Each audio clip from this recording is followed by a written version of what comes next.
Who knows कि जो नई ब्रेजा आएगी अगर वहां पे टर्बो आ गया और ये एनए इंजन बंद हो गया तो भी क्या कर लोगे। मैं यहाँ पे ना आपको मेंटालिटी बताता हूँ, मेन ब्रेजा ओनर्स की मेंटालिटी क्या है, क्योंकि मैंने कुछ लोगों से ये भी पूछा कि यार क्या आप इस कार के इंटीरियर को लेके खुश हो या फिर नहीं हो, क्योंकि और भी अच्छे इंटीरियर्स आ रहे हैं, फीचर भी अब काफी ज्यादा एडवांस आने लगे हैं, पैनोरामिक सनरूफ आ रही है सेगमेंट में। इनफैक्ट यहाँ पर आपको वेंटिलेटेड सीट्स के ऑप्शंस अवेलेबल हैं। अच्छा, एक कार ओनर जिनसे मेरी बात हो रही थी, उन्होंने शायद जनवरी में 2025 में ली थी ब्रेजा। मैंने उनसे क्वेश्चन करा कि यार आपको ये नहीं लगा कि मैं ब्रेजा फेसलिफ्ट के लिए रुक जाऊं तो क्या। उन्होंने साफ साफ भाई अपनी मेंटालिटी बताई और मेरे को बहुत अच्छा लगा। Hello guys, welcome back to the channel. कैसे हैं आप सब? So finally I am back. आप लोग को पता होगा कि मैं कुछ दिन से बाहर था, हिमाचल, आई वाज ट्रैवलिंग। आज की वीडियो में बात करने वाले हैं भाई सिर्फ ब्रेजा के बारे में, कैसा परफॉर्म करा इसने हिल्स पे, क्या माइलेज दी, एक्सेट्रा एक्सेट्रा। कुछ लोगों के मुझे कमेंट्स आए कि यार पूरा व्लॉग बनाकर ऐसा पूरा क्यों नहीं किया। मैं आपको सच बताऊं, मेरा प्लान था नहीं, मैं 4 दिन यूट्यूब पे वीडियोस नहीं डालना चाहता था, तो इसलिए मैंने कुछ शूटिंग नहीं करी रास्ते में। और रियलिटी ये है कि मैंने रियलाइज कि ज्यादा ही आराम हो गया, क्योंकि पहले दिन हुआ, दूसरा दिन हुआ, एंड मुझे लगने लगा कि नहीं यार, मौसम इतना अच्छा है, सो आप लोगों के साथ भी शेयर करना चाहिए कि क्या मौसम हो रहा है, ताकि आप लोग का भी अगर मन हो तो आप छोटी मोटी प्लान कर लो। अब यहाँ पर दोस्तों ऐसा भी हुआ कि कई सारे ब्रेजा ओनर से मेरी बात हुई और कई सारे कार ओनर्स ने तो मुझे पहचान भी लिया। इनफैक्ट अदर कॉम्पैक्ट एसयूवीज और एसयूवीज ओनर से मेरी बात हुई। और मैं उस तरह का पर्सन नहीं हूँ कि हर जगह माइक कैमरा लेके स्टार्ट हो जाऊं, क्योंकि यार कोई बंदा सामने टूर कर रहा है, पिकनिक पे है फैमिली के साथ। सो थोड़ी बहुत बातचीत हुई और आप लोगों के साथ सारे फीडबैक शेयर करूंगा कि ब्रेजा ओनर्स को कैसा लग रहा है, क्योंकि कई सारे लोग, कोई पंजाब से था, कोई आपका दिल्ली से था, कोई हरियाणा से था, नोएडा से लोग आए हुए थे, फरीदाबाद आए। इनफैक्ट मैंने नोटिस करा भाई कुछ कार्स तो गुजरात साइड से भी आई थी, वो लोग काफी लंबे ट्रिप उन्होंने प्लान किए हुए थे। सो चलिए फटाफट से वीडियो को स्टार्ट करते हैं। सबसे पहले बात करते हैं भाई कार की माइलेज को लेके कि भाई मेरी खुद की कार ने क्या माइलेज मेरे को दी। तो मैं आपको ना इसके बारे में बताता हूँ, क्योंकि इंटरनेट पे अलग अलग इन्फॉर्मेशन अवेलेबल है इसके बारे में। कि कुछ लोग कह रहे हैं कि भाई ब्रेजा 20-21 भी दे रही है, कुछ कह रहे हैं कि भाई नहीं 17-18 से ऊपर ही नहीं जाती। मैं आपको बता दूं ये दोनों स्टेटमेंट सच हैं, इसके तरीके अलग अलग हैं। अब ब्रेजा को लेके माइलेज के अलग अलग स्टेटमेंट इसलिए आते हैं क्योंकि आपको समझना होगा कि माइलेज काम कैसे करती है। यहाँ पे मैं आपको एग्जांपल देता हूँ। मान लो कि ट्रिप पे अगर हम 2 लोग जा रहे हैं, तो यानी कि आगे ही 2 लोग बैठे हुए हैं, ड्राइवर साइड पे और लेफ्ट साइड पे। तो वहां पर क्या हुआ, आपकी कार का लोड कम हो गया, आपके लगेज भी कम है, पीछे लोग भी नहीं बैठे, तो वहां पे आपकी कार की माइलेज ज्यादा आएगी, चाहे आपकी कार का एसी ऑन हो या ऑफ हो।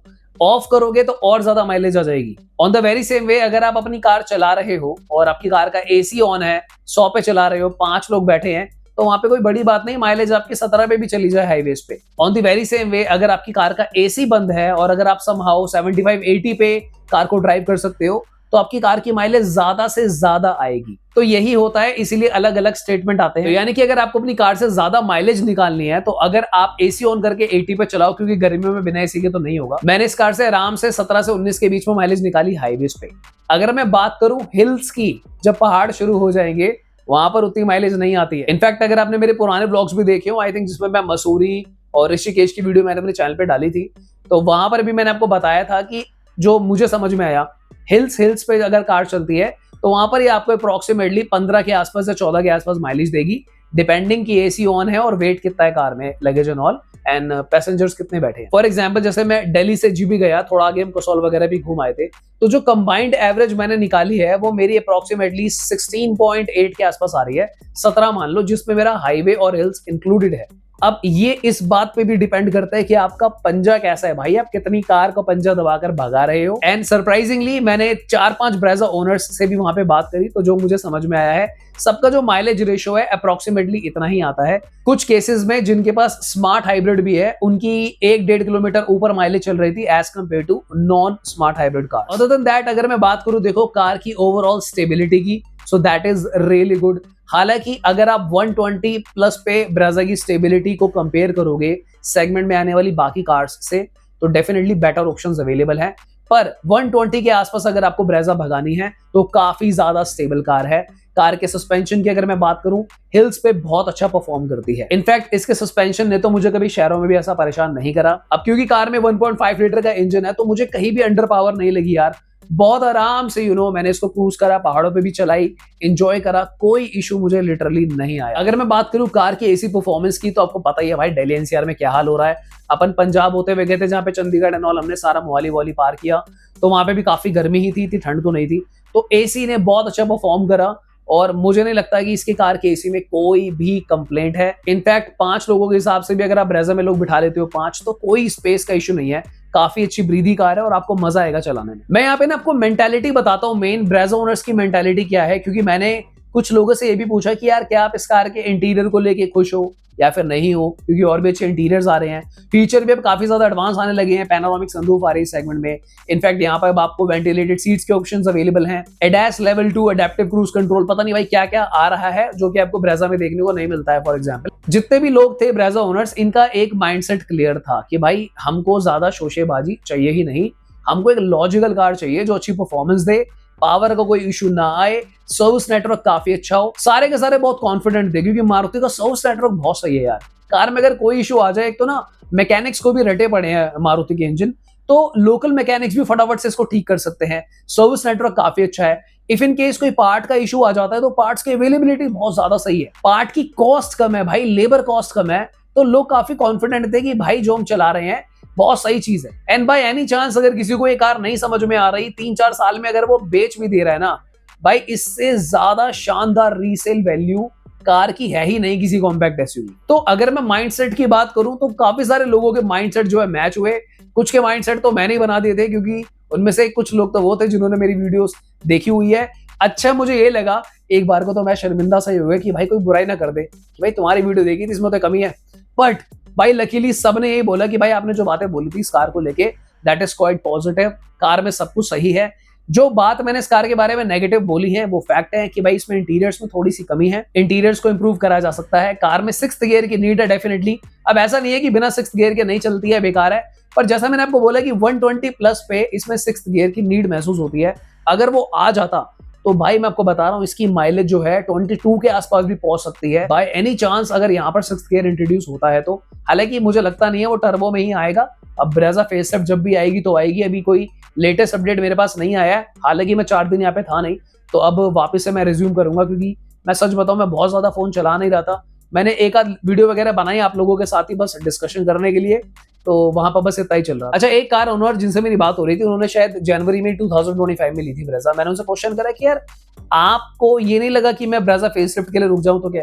उन्होंने साफ साफ भाई अपनी मेंटालिटी बताई और मेरे को बहुत अच्छा लगा कि बोला सर मैं आपको एक बात बताऊं फैक्ट, मुझे यही कार लेनी थी, मुझे इसके ऊपर की लुक चाहिए नहीं, मुझे इससे ज्यादा फीचर चाहिए नहीं। और उनको ये भी पता था कि जब कार आएगी उसमें नया इंजन आ जाए, चाहे नए फीचर आ जाए, तो प्राइस भी उसका बढ़ेगा ही बढ़ेगा।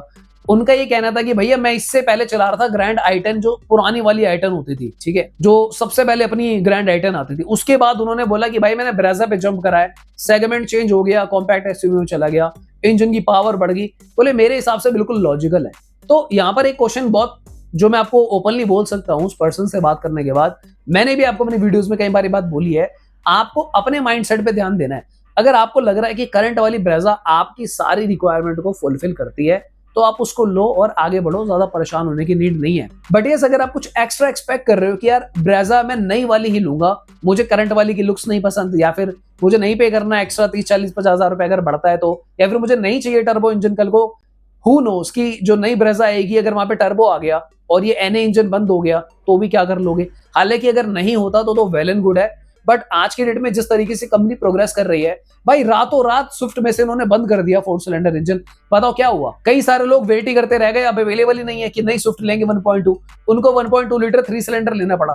पहाड़ों पे लिटरली भाई नई स्विफ्ट दिखी ही नहीं, पुरानी स्विफ्ट राज कर रही है हैचबैक कैटेगरी में, फ्रॉन्क्स दबाकर चल रही है, कुछ बलिनो दिखी मेरे को, बट भाई नई स्विफ्ट, नई डिजायर बहुत ही कम, पुरानी डिजायर दिखी मेरे को, चाहे टैक्सी नंबर में चाहे नॉन टैक्सी नंबर में, पर नई वाली डिजायर भी मुझे इतनी नहीं दिखी। भाई आज की डेट में तो ये बहुत कुछ ऑफर कर रहे हैं ब्रेजा में। अब आपको ये एज स्टैंडर्ड 6 एयर बैग्स दे रहे हैं बेस मॉडल के अंदर, आज की डेट में आपको ये रियर कप होल्डर्स दे रहे हैं, और आपको ये 60-40 स्प्लिट सीट्स दे रहे हैं, जो मेरे पास ब्रेजा है उसमें तो कुछ भी नहीं है ऐसा। यहाँ पर देखो तुम्हारे भाई के पास स्मार्ट हाइब्रिड वाली है, ये काम तो मैंने बहुत स्मार्ट करा था, अब इन्होंने वो बंद कर दिया। पहले LXi और VXi में भी स्मार्ट हाइब्रिड आता था, मुझे शुरू से थोड़ा शक तो था, क्योंकि यार उस टाइम के हिसाब से ये आई थिंक 9,20,000 रुपए ऑन रोड पड़ रही थी, ठीक है, अगर मैं दिल्ली की बात करूं स्मार्ट हाइब्रिड वाली। और देखो अभी तक कोई कार के लुक्स में चेंजेस नहीं है, कोई बहुत बड़ा चेंज नहीं है। देखो गरीब तो अभी भी है मारुति वाले, आज तक भी भाई इन्होंने थोड़े से रेट वेट तो बढ़ाए हैं, आज तक भी ये रियर कप होल्डर बोल रहा हूँ, रियर हेडरेस्ट नहीं ऑफर करते। बंदा नई गाड़ी लेकर जा रहा है, मार्केट में लगा रहा है, ले भैया 1500 रुपए लेके 2 लगा दो। बाय द वे इसी से मुझे ये कहना भी है कि इसको कोई डील ब्रेकिंग मत मानना, 1500 रुपए के लग जाते हैं, लग जाते हैं, पर पता नहीं है मारुति के लिए भाई देखो 1500 करके हजारों यूनिट्स बेच रहे हैं, अब वो भी कोई कॉस्ट होगी, बचाने की कोशिश कर रहे हैं वहां पर भी। पर इसको तो डील ब्रेकिंग मत मानना कि भाई रियर हेडरेस्ट लग जाते हैं, कुछ नहीं होता, इसका ना कोई इंश्योरेंस से मतलब है, सीट में हल्का सा छेद होगा फिट कर देंगे। और इसमें कोई ये भी नहीं है कि एलॉय व्हील है, बहुत अच्छी क्वालिटी होनी चाहिए, डिसेंट होता है, हेडरेस्ट मैनेजेबल होता है, लगा सकते हैं। तो देखो भाई लास्ट में मैं तो ये बोलूंगा, मैं तो अपनी ब्रेजा से सेटिस्फाइड हूँ। अगर माइलेज की बात हो, पावर की बात हो, सर्विस नेटवर्क को लेकर बंदा कॉन्फिडेंट रहता है।